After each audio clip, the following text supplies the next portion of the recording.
বাণীবন্দনায় যখন রাজ্য জুড়ে স্কুলে স্কুলে চলছে সরস্বতী পুজো ও অঞ্জলি দেওয়ার পর্ব, ঠিক সেই সময় চাঞ্চল্যকর অভিযোগ উঠল পূর্বস্থলী উত্তর বিধানসভা কেন্দ্রের নিমদহ গ্রাম পঞ্চায়েত এলাকার নিমদহ শিশু শিক্ষা কেন্দ্রকে ঘিরে।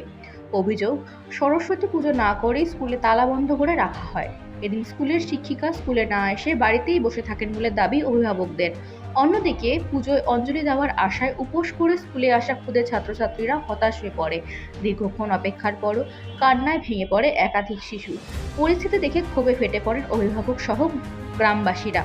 পরে অভিভাবকদের উদ্যোগে স্কুল চত্বরে শুরু হয় হইচই ও বিক্ষোভ। খবর পেয়ে ঘটনাস্থলে ছুটে আসে স্থানীয় জনপ্রতিনিধিরা। তারা দুপুর 12টা পর্যন্ত স্কুলের গেটের সামনে অপেক্ষা করেন, কিন্তু তাতেও সমস্যার তাৎক্ষণিক সমাধান হয়নি বলে অভিযোগ। প্রশ্ন উঠছে, বাণীবন্দনার দিনে খুদে পরিবারদের সঙ্গে এমন আচরণের দায় কে নেবে? প্রশাসনের নজর কি আদৌ পড়বে? দীর্ঘ কয়েক বছর থেকে যেটা শুনে গেছি এই সরস্বতী পুজো হয়, আজকে হঠাৎ আমার কাছে আসে এখানকার গ্রামবাসীরা জানাতে। আমি যেহেতু একটা পঞ্চায়েতের প্রতিনিধি, জয়ী প্রার্থী, বলো আমাদের এখানে সরস্বতী পুজো হচ্ছে না শিশু শিক্ষা কেন্দ্র। তখন আমি আসি, এসে দেখি দোকানে তালা, স্কুলে তালা মারা। তাই আমি দিদিমণিকে ফোন করি, আমি ম্যাডাম কোথায় আছেন? বলছে আমি বাড়িতে আছি। আমি এখানে আসুন স্কুল। বলছে আমি যেতে পারবো না। আমি বললাম তাহলে কী করবো? তাহলে আমাকে এই ডিডিও অফিসে জানাতে হবে। উনি বললেন যাকে জানাবেন জানিয়ে দিন, আমার কিচ্ছু আসে যায় না। পুজো তাহলে হচ্ছে না? পুজো হচ্ছে না। তাহলে ছাত্রছাত্রী যারা আছে খুদে পড়ুয়া তারা কি করছে? তারা এখনো পর্যন্ত ওয়েট করে আছে। মানে এখন তো প্রায় 12টা বাজে, হ্যাঁ, তারা কি অঞ্জলি না দিয়ে বসে আছে? বসে আছে, এখনো ওয়েট করে আছে। কি নাম আপনার? আমার নাম বিপ্লব দাস। কোন দলের আপনি? আমি বিজেপি সদস্য, জয়ী সদস্য, পঞ্চায়েত সদস্য। কোন পঞ্চায়েত?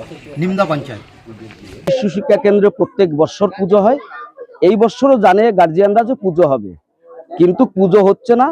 যখন স্কুলে তালা মারা, এইখানে যে আমাদের 83 নম্বর বুথের যে জয়ী সদস্য রয়েছে গ্রাম পঞ্চায়েতের, সেই সদস্য আমাকে ফোন করে, একজন প্রাক্তন মণ্ডল সভাপতি হিসেবে। আমি তখন খুবই অসুস্থ দাদা, আমি এই হসপিটাল থেকে এসছি, আমি বেঁচে আছি এটাই মা সরস্বতীর আশীর্বাদে এবং এখানে আসতে পেরেছি আপনাদের সকলের আশীর্বাদে। কিন্তু আমি অবাক হয়ে যাচ্ছি যে একটা শিশু শিক্ষা কেন্দ্রেই যদি সরস্বতী পুজো না হয়, তাহলে আমাদের এই পশ্চিমবঙ্গটা যাচ্ছে কোথায়? এবং একজন শিক্ষিকা শিক্ষক হয়ে সরস্বতী পুজো করছে না, এটা আমরা ভাবার বাইরে। তাই আমি প্রধান শিক্ষক শিক্ষিকাকে বলবো, এর জন্য খুবই আপনারা অন্যায় কাজ করেছেন এই সরস্বতী পুজো বন্ধ করে। আমার নাম হচ্ছে অতুল চন্দ্র দাস। আমি এই 3 নম্বর মন্ডলের প্রাক্তন মন্ডল সভাপতি এবং এই 13 নম্বর পিএস এর আমি পঞ্চায়েত সমিতির জয়ী সদস্য। স্কুলে পুজো হয়নি বলে আমরা এরকম করেছি। কেন হবে না? পুজো হতে হবে। 1 বছর হবে, 1 বছর হবে না। পুজোর দিনে কেন পুজো হবে না? প্রসাদ চাইতে প্রসাদ পাইনি আমরা, বলে হয়ে গিয়েছে। এবার পুজো হলো না? না, এবার পুজো হয়নি এখনো। কেন হলো না কি বলছে দিদিমণি? দিদিমণি কি বলছে আমি বলতে পারবো না এখন। আপনার কে পড়ে স্কুলে? আমার নাতি পড়ে। আচ্ছা, আর মানে আপনার নাতি কোথায় পুজো দিতে গেল? তাহলে নাতি এখন ওই বেলেঘাটা স্কুলে হবে না বলে অন্য জায়গায় গিয়েছে পুজো দিতে, হাই স্কুলে। নাতি আছে, নাতনি আছে পড়ে।